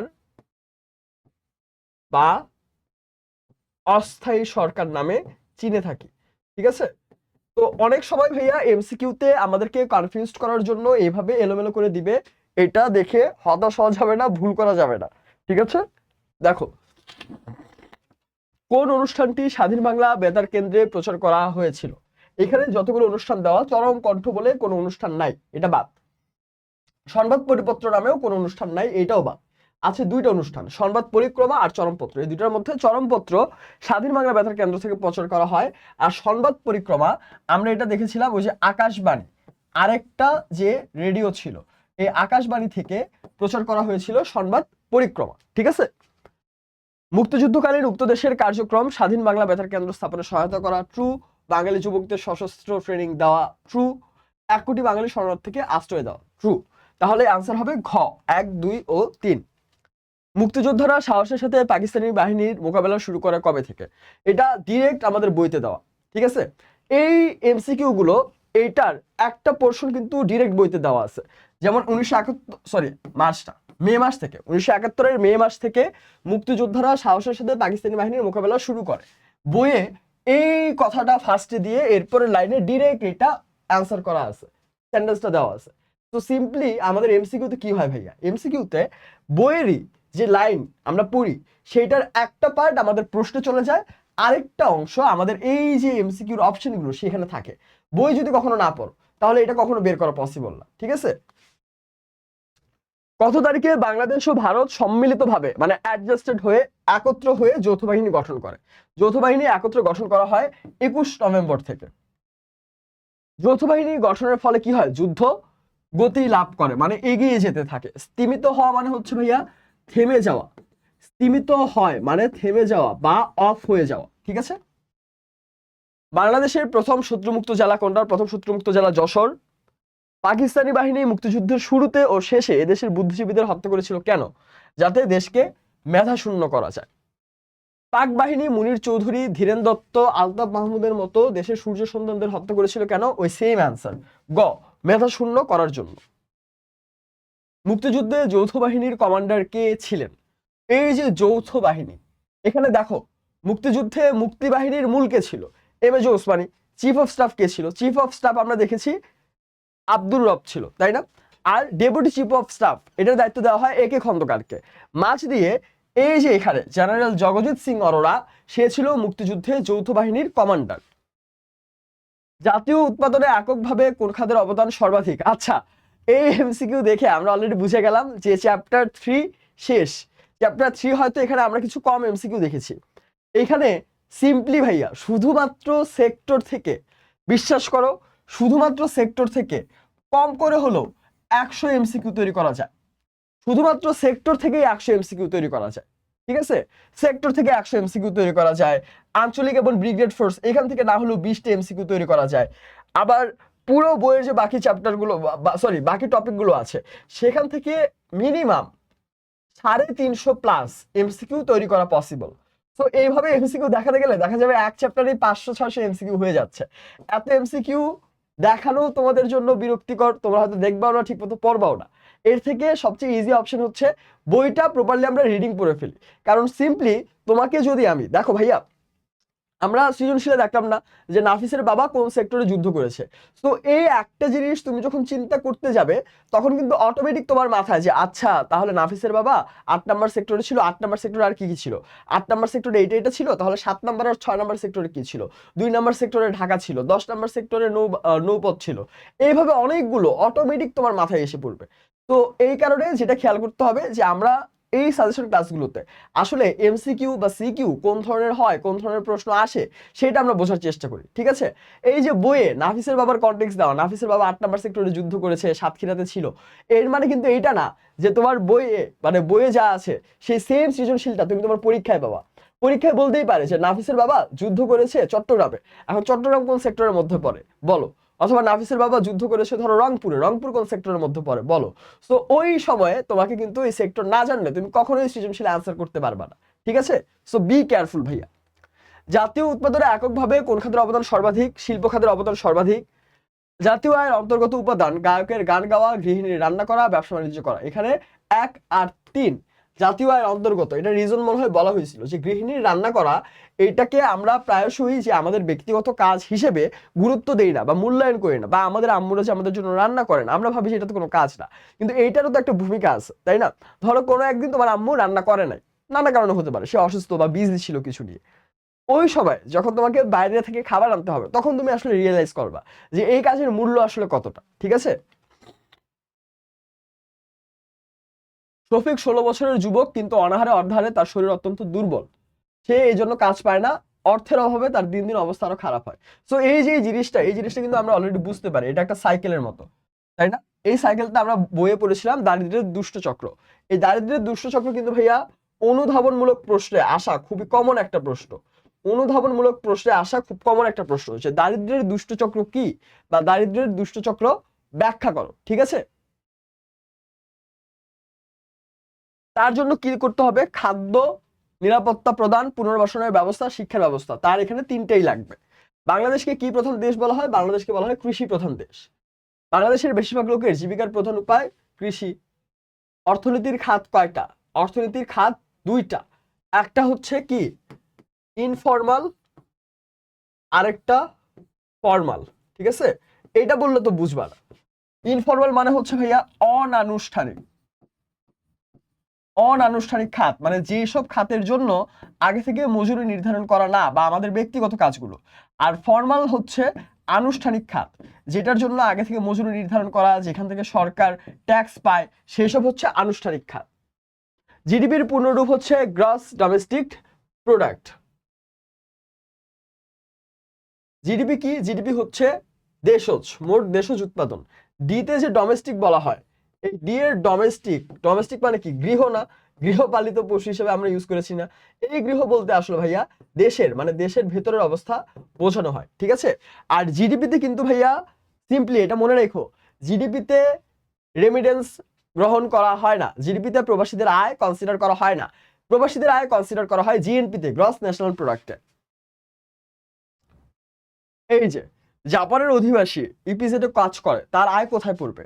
জাপানের অধিবাসী কাজ করে বাংলাদেশে, তার আয় পড়বে দেশজ উৎপাদনে, কারণ দেশজ উৎপাদনে বাংলাদেশে কাজ করা সব ধরনের মানুষের আয় উৎপাদন ধরা হয়। জিডিপি হিসাব করা হয় কেন? জিডিপি হিসাব করা হয় সামগ্রিক অর্থনীতির সামর্থ্য বোঝার জন্য। কোনটি মোট দেশজ উৎপাদনের মধ্যে পড়ে না? মোট দেশজ উৎপাদনের মধ্যে পড়ে না কোনটা? রেমিটেন্স। রেমিটেন্স পড়ে জিএনপিতে। একটি দেশের অভ্যন্তরীণ, অভ্যন্তরীণ মানে হচ্ছে ভাইয়া ভেতরের, ভেতরের উৎপাদনের আর্থিক মূল্য কোনটি? ভেতরের যেহেতু বলছে তাহলে মোট দেশজ উৎপাদন। জিএনপি এর পূর্ণরূপ কি? এটা হচ্ছে গ্রস ন্যাশনাল প্রোডাক্ট। কোন দেশের মোট জাতীয় উৎপাদনকে সংক্ষেপে কি দিয়ে প্রকাশ করা হয়? কোন দেশের মোট জাতীয়, জাতীয় মানে কি? জাতীয় মানে হচ্ছে ন্যাশনাল, মানে এন আছে, তাই না? তাহলে এটা হবে জিএনপি। এইখানে কিন্তু একটা মজা আছে ভাইয়া, উৎপাদন না বলে যদি বলতো আয়, তাহলে হয়ে যেত এটা জিএনআই। কারণ উৎপাদন হচ্ছে প্রোডাক্ট বা প্রোডাকশন, আর আয় হচ্ছে কি? আয় হচ্ছে ইনকাম। সো জিএনআই আর জিএনপির পার্থক্য বুঝতে হবে কিন্তু। জিএনপি বলতে কি বোঝায়? জিএনপি বলতে কি বুঝি আমরা? জিএনপি বলতে আমরা মোট জাতীয় আয়কে বুঝি। ও সরি, উৎপাদনকে বুঝি। দেখছো, একটু আগে আমি নিজে বললাম, আমি নিজেই ভুল করে ফেললাম। আচ্ছা, বেলায়েত সাহেব বৈধ পথে বাংলাদেশে টাকা পাঠায়, সিঙ্গাপুরে টাকা আয় করে, তো এইটা আমাদের মোট জাতীয় উৎপাদনের অংশ হবে। জব্বারের দেশের নাগরিকরা সাধারণত এক বছরে যেসব দ্রব্য সেবা উৎপাদন করে তার আর্থিক মূল্যের সমষ্টি নিচের কোনটির সাথে সাদৃশ্যপূর্ণ? মোট দেশজ। জব্বারের দেশের না, ও আচ্ছা সরি, দেশের নাগরিকদের কথা বলছে। এখন এখানে একটা টুইস্ট আছে, যদি বলে যে দেশের, তাহলে এটা হয় জিডিপি, কারণ কারণ এখানে দেশের সবার কথা ধরা হয়, বিদেশিদের কথা ধরা হয়। আর যদি বলে দেশের নাগরিক, তাহলে শুধু নাগরিকদেরটা ধরা হয়, যেটা আমরা জিএনপি তে দেখি। ঠিক আছে, এই পার্থক্য বুঝতে হবে কিন্তু। জিএনপি হিসাব করা হয় কেন? জিএনপি হিসাব করা হয় নাগরিকদের অর্থনৈতিক অবদান বোঝার জন্য। মাহবুবা আক্তার স্কুল শিক্ষক, তার শ্রেণীতে পাঠদান জাতীয় আয় অন্তর্ভুক্ত হয় কিভাবে? উৎপাদিত এই সেবার আর্থিক মূল্য দিয়ে। মাথাপিছু আয় বলতে কি বোঝায়? মাথাপিছু আয় বলতে বোঝায় কোনো দেশের, কোনো দেশের জনপ্রতি যে বার্ষিক আয়টা, সেটাকে। জনাব রশিদ 2017-18 অর্থ বছরে বেতন বাবদ 5.40 লক্ষ টাকা এবং কৃষি জমি থেকে 60,000 টাকা পায়। আচ্ছা, 5,40,000 আর 60,000 টোটাল কত হয়? 6 লাখ টাকা হয়। এখন তার পরিবারে সে, তার স্ত্রী আর একমাত্র কন্যা আছে। তাহলে জনাব রশিদের পরিবারে এই যে 6 লাখ টাকা তিনজনের মধ্যে ভাগ হবে, তাহলে প্রত্যেকের জন্য কত লাখ টাকা করে মাথাপিছু আয়?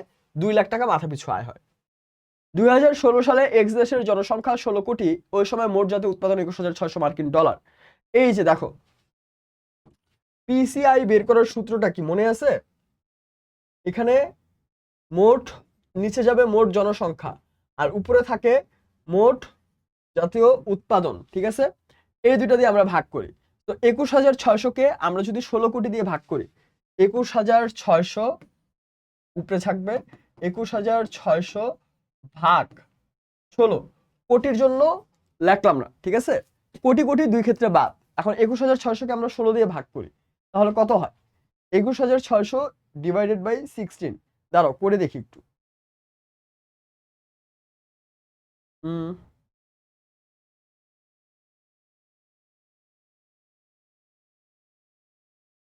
হ্যাঁ, এটা হয় 1350। 21,600-কে 16 দিয়ে ভাগ করলে হয় 1350।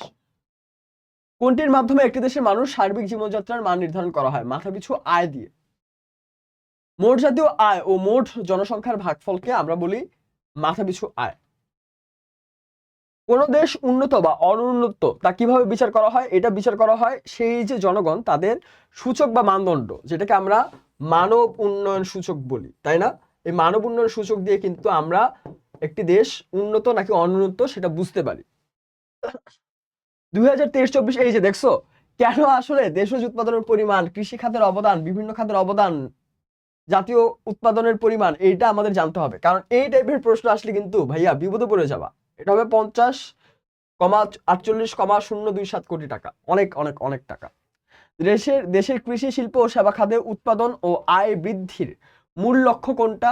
যাতে এই কাজগুলো জনগণের লাইফস্টাইলকে চেঞ্জ করে, জনগণের জীবনযাত্রার মান বৃদ্ধি। খাদ্যশস্য, শাকসবজি, বনসম্পদ কৃষি খাতের মধ্যে পড়ে।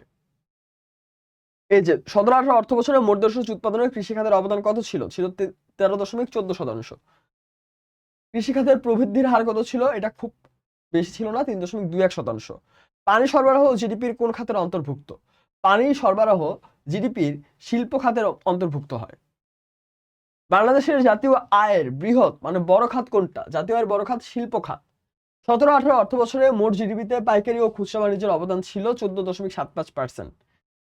পাইকারি ও খুচরা বাণিজ্যের অবদান 15.35%। এই যে দেখছো, এক এক বছরে যে এক একটা চেঞ্জ, এই চেঞ্জটা কিন্তু আমাদেরকে ভাইয়া অবশ্যই অবশ্যই মাথায় রাখতে হবে। কারণ পরীক্ষায় যখন আসবে যদি মাথায় না রাখো, ভুলে যাও, তাহলে কিভাবে আনসার করবা বলো? আর মাথায় রাখার অপশন কখনো এটা হইতে পারে না যে এমসিকিউ। কারণ এই যে এত তথ্য, এটা বই খুলে বই থেকে রিলেট করে না পড়লে শুধু এমসিকিউ দিয়ে কখনোই ইনাফ না। ধরো কথার কথা, এখানে স্বাস্থ্য ও সামাজিক সেবা খাতের অবদান জিজ্ঞেস করছে, যেটা আমরা জানি 3.57%। কত বছরে? 23-24। এখন তোমার বাইরের প্রশ্ন হয়তো 23-24 অর্থ বছরে অন্য কোনো একটা খাতের আসতে পারে, বা অন্য কোনো সালেরটা আসতে পারে, যেটা হয়তো আমরা এখানে প্র্যাকটিস করি নাই। তো সেই ক্ষেত্রে তুমি কিভাবে আনসার করবে যদি না পড়ো, তাই না? প্রবৃদ্ধি ছিল 10.07। বর্তমান বিশ্ব মূলত কি নির্ভর? প্রযুক্তি নির্ভর। আমরা কিভাবে জাতীয় আয় বৃদ্ধি করতে পারি? কৃষি, শিল্প, যোগাযোগ ও সেবা খাতে প্রযুক্তি ব্যবহার করে। একটি দেশ কতটা উন্নত বা অনুন্নত তা পরিমাপের মাধ্যম জীবনযাত্রার মান, মাথাপিছু আয়, মর্যাদা, উৎপাদন, তিনটেই হবে আনসার। এই তিনটেই আলাদা আলাদা সূচক হিসেবে কাজ করে। দেশের উৎপাদন বাড়লে, দেশের যদি উৎপাদন বাড়ে, জনগণের ক্রয় ক্ষমতা বাড়বে, দারিদ্র্য কমবে, বেকারত্ব বাড়বে না, বেকারত্ব কমবে। তাহলে আনসার হবে 1 আর 2। এখানেও সেম, জনসংখ্যা 14 কোটি, দেশজ উৎপাদন $18,000 কোটি, দেশে বসবাসরত বিদেশিদের আয় $2,680 কোটি। কোন দেশের মোট জাতীয় উৎপাদন কত? আচ্ছা ঠিক আছে, এখানে জাস্ট মোট জাতীয় উৎপাদন জিজ্ঞেস করছে। আমরা কি করবো তাহলে ভাইয়া? জাতীয় উৎপাদন বের করার উপায় কি? এই যে দেশজ উৎপাদন বলা হচ্ছে না, এই দেশজ উৎপাদন থেকে আমরা বিদেশিদের যে আয় আছে, বিদেশিদের আয় কত? 2,680, এটা মাইনাস করব। এটা মাইনাস করে কত হয় আমাদের? এটা মাইনাস করলে হবে আমাদের 15,320। আচ্ছা, 15,320 হয়, তাই না? 15,320 হয়। এখন এই 15,320-এর সাথে আমরা এই প্রবাসীদের আয় $4,580 কোটি, এটা যদি আমরা অ্যাড করি, ঠিক আছে, কত হয়? 19,800-900, এটা হয় 19,900। ও দেওয়া আছে 19,900 কোটি মার্কিন ডলার, এটা হবে আনসার। এই দেশের বৈশিষ্ট্য তাহলে কি? এই দেশে জিএনপির তুলনায় আমরা দেখতেই পারলাম যে জিডিপিটা কম। ক্লিয়ার? ওকে, 3 শেষ, 4ও শেষ। এখন আমরা ফাইনালি চ্যাপ্টার 5 আমাদের বইয়ের অন্যতম একটা চ্যাপ্টার, অনেক বড় কন্টেন্ট, চ্যাপ্টার 5-এ আসছি। চ্যাপ্টার 5-এ আগেই বলে দেই ভাইয়া, এই যে আমরা বিভিন্ন স্থানীয় সরকারের কাজ যখন পড়বো, গঠন একটু কনফিউজিং, গঠন খেয়াল করে পড়তে হবে, কিন্তু কাজ যখন পড়বো কাজে কিন্তু আমরা খেয়াল করব যে ইউনিয়ন পরিষদের সাথে উপজেলার কাজের মিল আছে, জাস্ট উপজেলার কিছু এক্সট্রা কাজ আছে।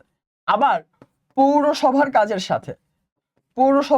সাথে সিটি কর্পোরেশনের কাজের মিল আছে। এই যে সমান সমান দিছে, তার মানে সমান ভাইবা নিও না প্লিজ, বলেই দিলাম যে কাজের মিল আছে, সেই ক্ষেত্রে লিখে দিই। দাঁড়াও, তোমরা তো অনেক দুষ্টু বাচ্চা। কাজের মিল, কাজের মিলের ক্ষেত্রে, ঠিক আছে, কাজের মিলের ক্ষেত্রে ইউনিয়ন পরিষদ আর উপজেলা পরিষদের কাজ অলমোস্ট সিমিলার, পৌরসভা আর সিটি কর্পোরেশনের কাজ অলমোস্ট সিমিলার। বাংলাদেশের সংবিধান এ পর্যন্ত কতবার সংশোধিত হয়েছে? খুব ইজি আনসার, 17 বার।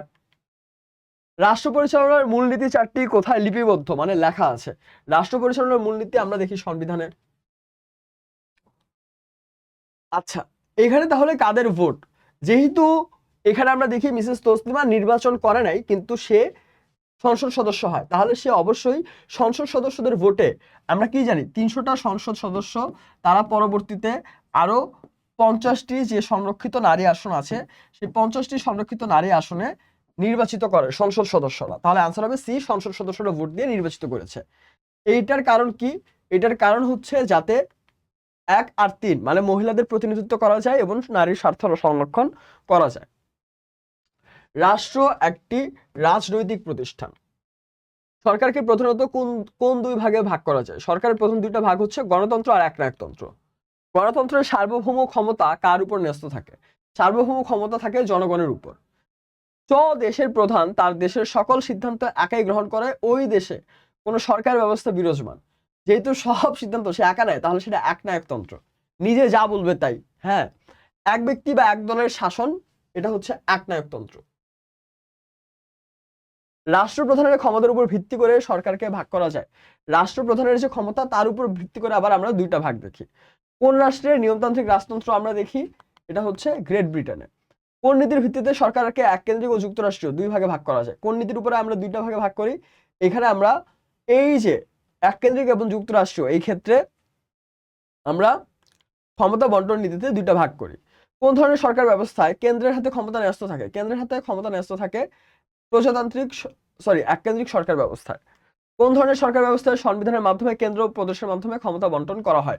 যুক্তরাষ্ট্রীয় সরকার ব্যবস্থায়। কোন সরকার ব্যবস্থায় শাসন বিভাগ আইন বিভাগের উপর নির্ভরশীল থাকে? এটা হয় সংসদীয় সরকার ব্যবস্থায়। বাংলাদেশে কোন ধরনের সরকার ব্যবস্থা আমরা দেখি? বাংলাদেশে আমরা প্রজাতান্ত্রিক সরকার ব্যবস্থা দেখি। সরকারের সরকার প্রধান কে? বাংলাদেশ সরকারের সরকার প্রধান হচ্ছে কে? প্রধানমন্ত্রী। এবং প্রধানমন্ত্রী কিন্তু মন্ত্রী পরিষদেরও নেতৃত্ব দেয়, মন্ত্রী পরিষদের প্রধান। বাংলাদেশের সরকারের নির্বাহী ক্ষমতা কার উপরে থাকে? থাকে প্রধানমন্ত্রীর উপরে, এবং এই কাজগুলো কিন্তু আবার পরিচালনা করা হয় রাষ্ট্রপতির নামে। বাংলাদেশে কোন ধরনের সরকার ব্যবস্থা বিদ্যমান? এককেন্দ্রিক, প্রজাতান্ত্রিক, সংসদীয় গণতন্ত্র। বাংলাদেশে এককেন্দ্রিক না, বরং প্রজাতন্ত্র এবং সংসদীয় গণতন্ত্র, এই দুই ধরনের সরকার ব্যবস্থা বিদ্যমান। ও ও ও সরি, বাংলাদেশ তো অলরেডি এককেন্দ্রিক সরকার ব্যবস্থা দেখছে, এবং বইতেও এই যে দেখছো, আমি ভুলে গেছি যে বইতে কিন্তু এই তিনটেই মেনশন করা আছে বাংলাদেশের সরকার ব্যবস্থার ক্ষেত্রে। কোথায় মেনশন করা আছে? বইয়ে দেখবা যে একটা বক্স দেওয়া, সেখানে বাংলাদেশ সরকারের বৈশিষ্ট্য হিসাবে এই জিনিসগুলো মেনশন করা। তাহলে এটার অ্যান্সার হবে ভাইয়া ডি, 1, 2 ও 3। ঠিক আছে। হাসান একটা সংগঠনের প্রধান, সে তার বাবার কাছ থেকে ক্ষমতাটা পায়, সে সংখ্যাগরিষ্ঠ মতামতের ভিত্তিতে সকল কাজ সম্পন্ন করে। হাসানের সংগঠনে কোন ধরনের সরকার ব্যবস্থা প্রতিফলিত হয়েছে? সে যেহেতু বাবার কাছ থেকে ক্ষমতা পায়, তাহলে সেটা নিয়মতান্ত্রিক রাজতন্ত্র। বাংলাদেশের সংবিধানের কোন সংশোধনের মাধ্যমে 4টা মূলনীতি গ্রহণ করা হয়? এটা করা হয় পঞ্চদশ, 15তম সংশোধনীর মাধ্যমে। পঞ্চদশ মানে হচ্ছে ভাইয়া 15তম যে সংশোধনী, তার মাধ্যমে এই যে 4টা মূলনীতি, সেটা গ্রহণ করা হয়। জাতীয়তাবাদ বলতে ভাষাগত ঐক্য বোঝায়। বাঙালি জাতীয়তাবাদের ভিত্তি কি? বাঙালি জাতীয়তাবাদের ভিত্তি হচ্ছে ভাষা ও সংস্কৃতির ভিত্তিতে সৃষ্ট যে ইউনিটি আছে সেটা। কিউ রাষ্ট্রনীতিতে সব নাগরিক সমান সুযোগ ভোগ করে, নাগরিকদের মধ্যে কোনো শ্রেণী বৈষম্য নাই, শোষণমুক্ত সমাজ বিনির্মাণই কিউ রাষ্ট্রের শপথ। কিউ রাষ্ট্রে রাষ্ট্রীয় কোন মূলনীতি অনুসরণ করা হয়েছে? কিউ রাষ্ট্রে রাষ্ট্রীয় কোন মূলনীতি আমরা দেখি অনুসরণ করা হয়? এখানে রাষ্ট্রের ক্ষেত্রে আমরা সমাজতন্ত্রকে মূলনীতি হিসাবে দেখতে পারি। গণতান্ত্রিক রাষ্ট্রের মূলনীতি কোনটা? গণতান্ত্রিক রাষ্ট্রের মূলনীতি হচ্ছে নাগরিকদের স্বাধীনতা রক্ষা করা। আমরা ভাবতে পারি, কিন্তু গণতন্ত্রে একটা জিনিস নেসেসারি, পার্টিসিপেশন। পার্টিসিপেশন কেন? কারণ যদি নাগরিকদের অংশগ্রহণ বা পার্টিসিপেশনই না থাকে, তার মানে কিন্তু এইটাই যে সেখানে গণতন্ত্রের প্র্যাকটিস করা হচ্ছে না। ঠিক আছে? গণপরিষদের প্রথম অধিবেশন, প্রথম মিটিং কবে বসে? এটা 1972 হবে, সেটা আমরা জানি। এটা কোনো মতেই আনসার হবে না। 1972-এর 10 এপ্রিল বসে গণপরিষদের প্রথম মিটিং। সংবিধান প্রণয়ন কমিটির সভাপতি ছিল ডক্টর কামাল হোসেন। 72 সালের কত তারিখে বাংলাদেশের মূল সংবিধান চূড়ান্ত অনুমোদন পায়? অনুমোদন পেয়েছিল 30 অক্টোবর। আর 30 অক্টোবর এই খসড়া যেটা ছিল, রাফটা নিয়ে মিটিং বসে, আর 4 নভেম্বর সেটা অনুমোদন পায়। সংসদীয় সরকার ব্যবস্থায় প্রকৃত শাসন ক্ষমতা কার হাতে ন্যস্ত থাকে? এটা থাকে প্রধানমন্ত্রীর হাতে। বাংলাদেশের সংবিধান কত ভাগে বিভক্ত? 11 ভাগে বিভক্ত। সংবিধানে কয়টা প্রস্তাবনা আছে? একটি মাত্র প্রস্তাবনা আছে। রাষ্ট্রীয় মূলনীতি কয়টা? 4টা রাষ্ট্রীয় মূলনীতি। সংবিধান অনুযায়ী বাংলাদেশের নাগরিক কত বছর বয়সে ভোটাধিকার পায়? 18 বছর বয়সে ভোটাধিকার পায়। মেয়াদ অবসরের কারণে সংসদ ভেঙে যাওয়ার পূর্ববর্তী কতদিনের মধ্যে নির্বাচনের ব্যবস্থা করতে হয়? 90 দিনের মধ্যে। আর পরবর্তী কতদিনের মধ্যে? সেটাও 90 দিনের মধ্যে। ঠিক আছে, মানে প্রায় 3 মাসের মতো সময় থাকে। সমাজতন্ত্রের লক্ষ্য উদ্দেশ্য অর্থনৈতিক সমতা ট্রু, শোষণমুক্ত ন্যায়ভিত্তিক সমাজ ট্রু, সবার জন্য সমান সুযোগ সুবিধা নিশ্চিত করা। তিনটাই হবে অ্যান্সার। জনাব করিম যে অফিসে চাকরি করেন সেখান থেকে সরকারের শাসন ব্যবস্থা পরিচালিত হয়। অর্থাৎ জনাব করিম যেখানে চাকরি করে সেখান থেকে সরকারের শাসন ব্যবস্থা পরিচালিত হয়। এখন আইন বিভাগ, আইন বিভাগের জন্য থাকে কি? আইনসভা। বাংলাদেশের আইনসভা কোনটা ভাইয়া? আইনসভা হচ্ছে জাতীয় সংসদ, তাই না? জাতীয় সংসদ হচ্ছে সেই আইনসভা। আর শাসন ব্যবস্থা পরিচালিত হয় কোথা থেকে? সচিবালয় থেকে। সি হবে অ্যান্সার। বাংলাদেশের আইনসভার নাম এই যে, এটা বলাই ভুল হয়েছে, আবার আসছে, জাতীয় সংসদ। জাতীয় সংসদের স্পিকার নির্বাচনের পদ্ধতি কি? পরোক্ষ ভোট, ইনডিরেক্ট একটা ভোটের মাধ্যমে স্পিকারকে নির্বাচিত করা হয়।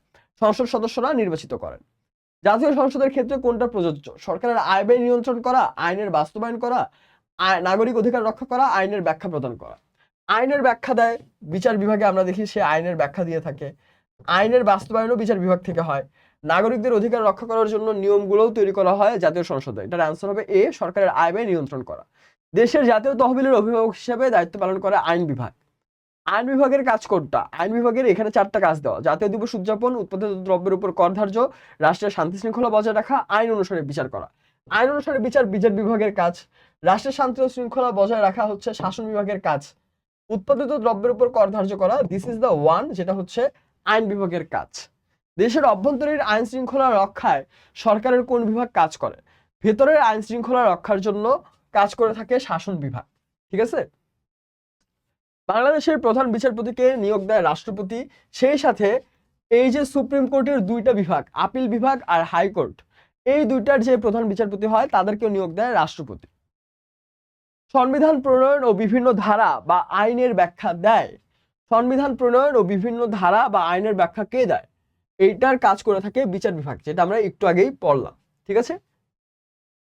ওয়াও, এটার অপশন এমন কেন? এটা কি 2 আর 3 হবে? ও সরি সরি সরি, এখানে আমি একটা জিনিস খেয়ালই করি নাই। সংবিধান নিয়ে কাজ করা, এই কাজটা করে থাকে আইন বিভাগ, তাই না? সংবিধান এডিট করা, সংবিধান সংশোধন করা, সংবিধান কি করা, রিভিউ করা, এইসব কাজ করে আইন বিভাগ। আর বিভিন্ন ধারা বা আইনের ব্যাখ্যা দেওয়া হয় বিচার বিভাগে। তাহলে আনসার হবে 1 আর 3। শাসন বিভাগের কাজ কি? শাসন বিভাগের কাজ অবভিয়াসলি আইন প্রণয়ন করা না, এটা আইন বিভাগের কাজ আইন প্রণয়ন করা। তাহলে শাসন বিভাগের কাজ হচ্ছে 1 আর 2, এ হবে অ্যান্সার। স্থানীয় সরকার ব্যবস্থা গড়ে উঠেছে স্থানীয় সমস্যার সমাধানের জন্য।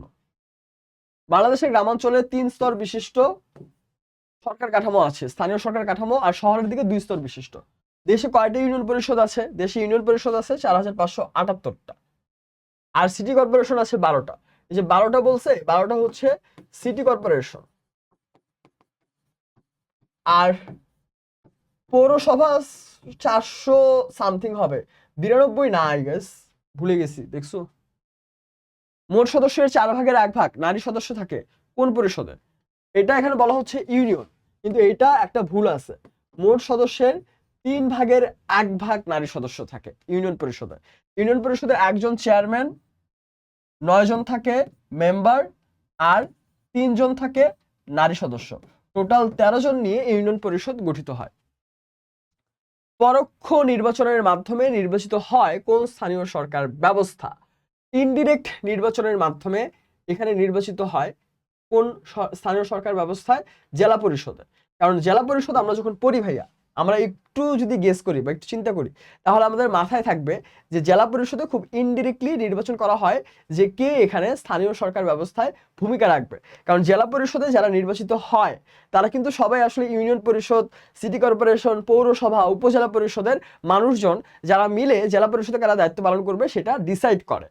আর প্রত্যেকটা জেলার হ্যাঁ, ওই যে ওটাকে কি বলে, অ্যাডভাইজরি প্যানেল, উপদেষ্টা হিসেবে, ঠিক আছে, থাকে কারা?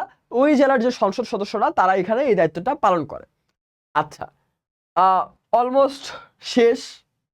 লম্বা একটা ক্লাস মনে হতে পারে না, মনে হওয়ার চান্স নেই, আসলে ক্লাস অত লম্বাও হয় নাই, ঠিক আছে। আমরা হয়তো অনেক কিছু দেখছি, একটু ফাস্ট দেখছি, এই কারণে একটু প্যারা লাগতে পারে, কিন্তু ক্লাস মোটেও লম্বা হয় না।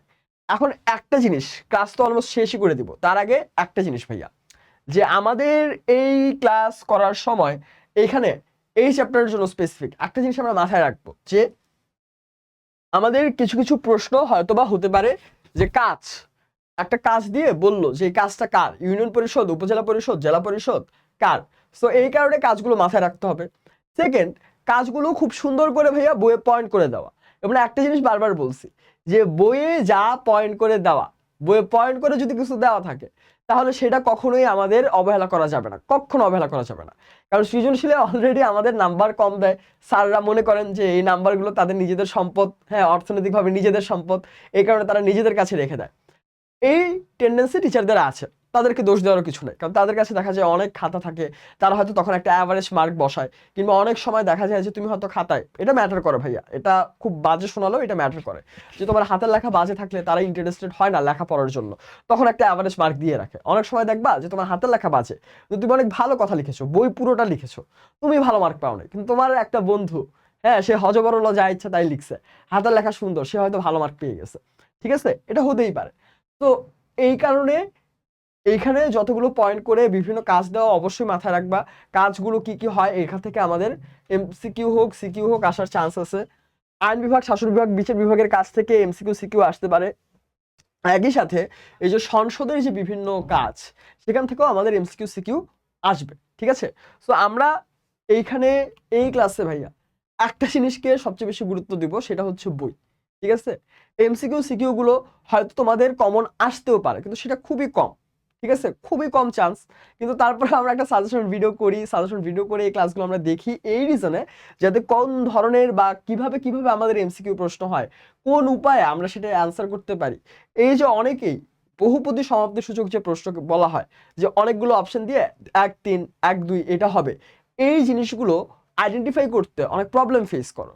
এই প্রবলেমগুলো আমরা তখনই ফেস করবো না দুইটা কাজ করলে। এক, যেটা আমি নিজে আজকে ক্লাস নেওয়ার সময় রিয়েলাইজ করলাম, যে প্রশ্ন ভালো করে পড়তে হবে অবশ্যই, মাস্ট। আর সেকেন্ড, বইকে গুরুত্ব দেওয়া। বই গুরুত্ব না দিলে কখনোই তুমি দেখবা না যে এই আনসারগুলো তুমি আইডেন্টিফাই করতে পারছো। তখন তোমার ভরসা একটাই, যে বন্ধুর খাতা, ঠিক আছে। এই দুর্দিন না আসুক, তোমরা এখনো একটা ছুটি চলছে, ছুটিতে অনেক আনন্দ করবা, মজা মাস্তি করবা জানি, সেই সাথে একটু হলেও পড়াটা গুছিয়ে ফেলো, ঠিক আছে।